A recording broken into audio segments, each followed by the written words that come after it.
So this topic is long overdue because brand ambassadors, influencers, it's always something of a debate. People don't know what a brand ambassador is, they don't know what an influencer is. So as we kick off this space, let me just introduce who a brand ambassador is and who an influencer is, so that everyone on the space or everyone joining can get the gist of what we're actually talking about. So an influencer is someone who has influence over the opinions of a given market or industry. Yeah, that's in simple terms, that's the definition of an influencer. Someone who has influence over the opinions of a given industry or market.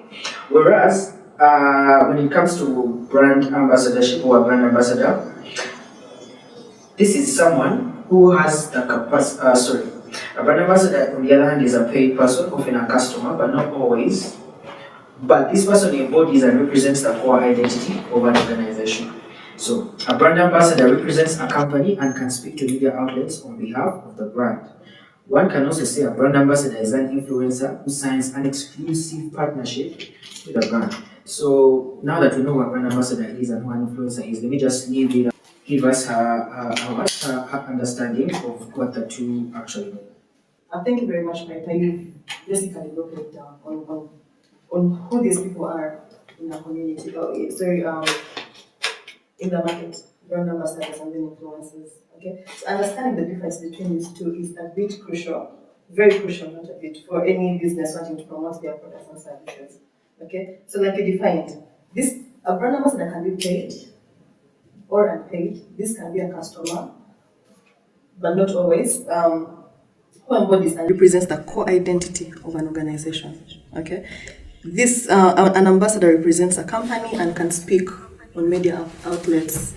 Basically, they are the face of your brand. Yeah.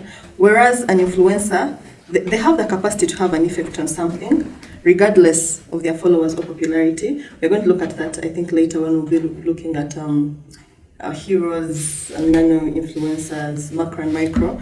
Yes. So influencers convince customers to buy through their knowledge of the industry, product or service, or how things should be done. Okay. Yes. So let me just ask. I know brands always need both brand ambassadors and influencers, but that's because I've been in the marketing scene and I've seen some brands, take up influencers yet they need brand ambassadors. I've seen some take up brand ambassadors yet they need influencers. So, in your perspective, do you think it's just shoot for all? Like you just hire anyone you want? I mean, at the end of the day, they're both bringing awareness to your brand and they're introducing you to all these new markets.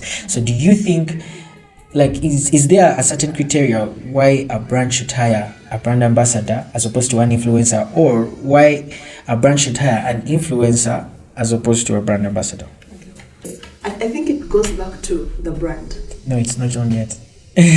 Great. So I think it goes back to the brand and what they're trying to achieve. What do they want? Okay. What are the objectives? Okay, so I would throw it back to the brands, back to the different organizations. Okay, if you want to simply increase awareness, maybe you might as well just look at influencers, because many times influencers are short term. Some are short term. 1 week. We've seen when we have particular events here in the country, and there's this group of people talking about this particular event, and when it's done, that's it, they have moved on. Okay. Whereas brand ambassadors, like I said, they are the face of the brand. It's a long-term effect. Even their personal lifestyles get to affect your brand in a way or another. Yeah. So yes, you can hire influencers, you can get a brand ambassador, but depending on what you're trying to achieve.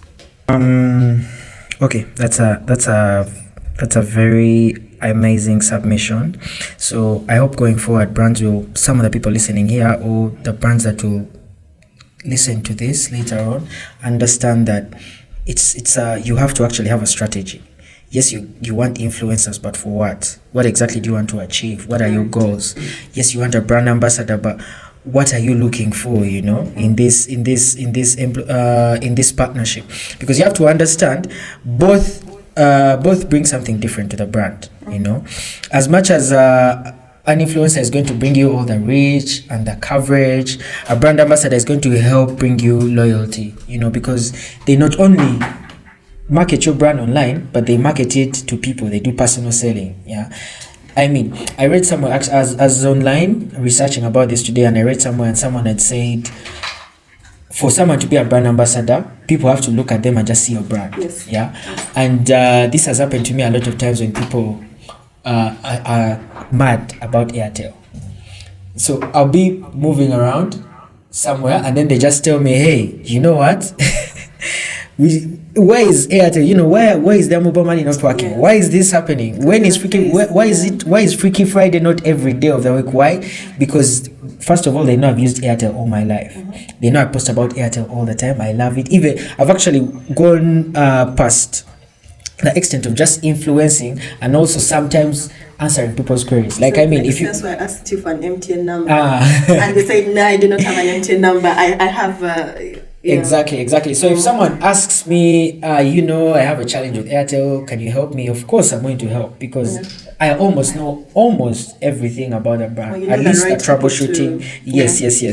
And the other thing I'm going to, sorry about that. So I want us to debunk some of the common myths associated with brand ambassadors and influencers. Because this is something actually I wish we had just opened with this, and then we just talk about what about this, what do you think about this, what do you think about this, because people are out there walking around with opinions that are very flawed. People actually don't even know who influencers are and what their job is. They don't know who brand ambassadors are and what their job is rather. So let me break. This was supposed to be the closing segment of the show, but because I know we might run past time, because we always run past time, let me just ask you, what are some of the common myths associated around brand ambassadors and influencers? Okay, so I think the very first one that all brands get wrong is an influencer or an ambassador should be a celebrity or should have a large social following. That is the first one. Okay. The second one is people cannot differentiate between an ambassador and an influencer. There's one where people say influencers are usually difficult to work with, which to an extent I will agree with. Yes, I will agree with a bit that influencers sometimes are difficult to work with, because you see, many influencers are all over the place. Okay, one, they do not have a particular channel they are stuck to. Okay, so this lady comes, she calls herself an influencer. You tell her, I need you to push my brand for this and this and this. Working with her, sharing information, like literally, I will call some influencers content pushers. Do I make sense, Faizo? Yes. Yes, literally, as someone who works in an organization, you find I have to give the influencer exactly what to talk about. You get? Which is different from brand ambassadors. Yes. The other myth, yes, anyone can be an influencer. I think to an extent I'll agree with that. No. Why did you say no? No. The reason why I say no to something like that is because you really need to be a content. First of all, to be an influencer, you need to be a content creator. You need to be able to create content that is captivating, that people are going to find interesting. And why? Because when I joined Twitter, or when I started being active on social media, I found people who had been there for years and years, who were more relevant, they had more jobs, they even had more money. But the problem at that point in time was content. Their content was it wasn't so captivating, it wasn't consistent. I'm telling you, there's so many things you have to do for you to actually become an influencer. This is why when people say, anyone can be an influencer, I feel like that is rubbish. I don't buy it. I feel like that is rubbish, but you can correct me if I'm wrong. Well, I think highly depending on their audience, the people's audience. Yes. I might have my 1,000 followers, Faizo. Just 1,000, okay? But they are fully engaged with me, okay? They believe in me, they trust whatever I talk about. If I'm talking about shea butter today, they're following me, they're trying to know what skin. I am good at that with my few followers.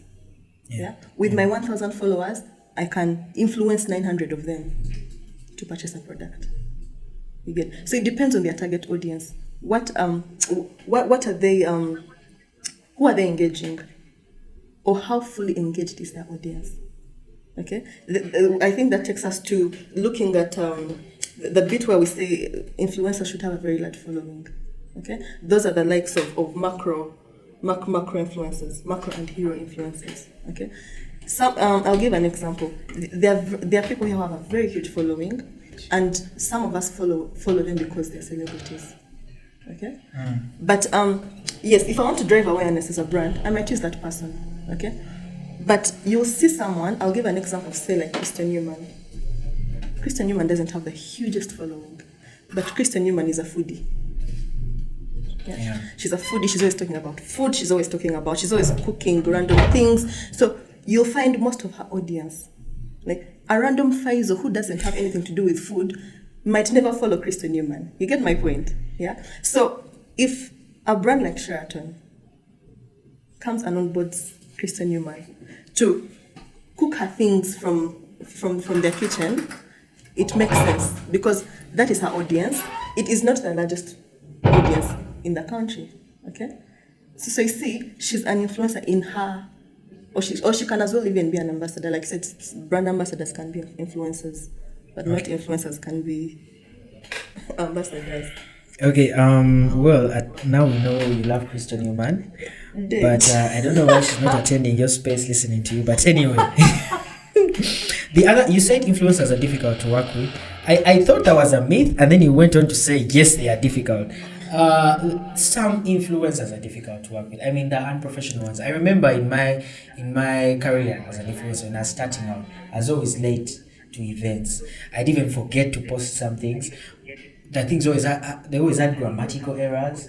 You know, sometimes I would overdo it. Sometimes I would literally do next to nothing.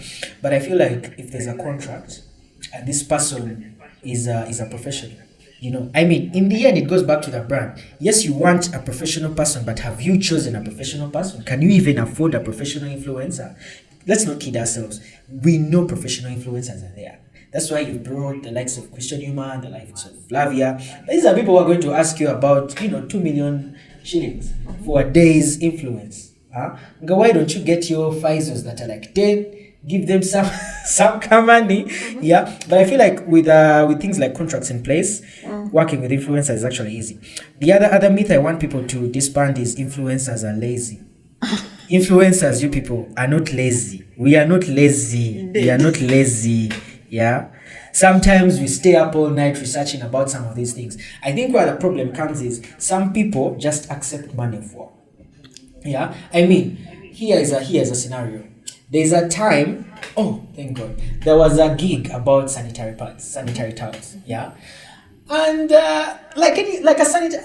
common sense says if you have a sanitary towels gig, you're actually supposed to hire ladies for this type of thing because ladies buy them, ladies use them some of them as early as 10 years old, yeah? And guess what? These guys hired men. So it was men pushing sanitary pads. So the first time I saw that post, because I'm always online, I have like a tweet deck running live on a screen full time. So I'm always online. So I see this tweet and I'm like, it's going to sit. Why? Because a man is telling us how sanitary pads are amazing. Like even me, I am a man, but hell no, there's no way I'll take a man's word talking about sanitary pads. Yeah. So I'd like to say influencers are actually not lazy. Yeah, it comes back to the brand. If you choose a lazy individual and you expect them to work, what do you think is going to happen? How do I know an influencer who is lazy or not? People don't have money, they don't have budgets. Someone comes to you and they're like, hey, look here, I have 50,000 shillings. Not 50, I'm not saying 50,000 shillings is bad. But someone will come to you and tell you, I have 20,000. I have 70. I have 20,000 shillings. I want you to influence for me. I mean, as an influencer, you also look at that money. You have to buy data at 10,000. So then you have to buy. Man, really doesn't make sense. So the onus is on the brand to actually choose someone who's professional, and they know this person is not lazy. This person is not slacking on the job. When I ask for the report, it's going to come on time. Okay, I know for the report beat, very many influencers lag behind when it comes to report making. Yeah, people just you ask for reports. People want to send reports after a month. Correct. Yeah. But I'd love to say influencers are not lazy. There's some very hardworking people out there.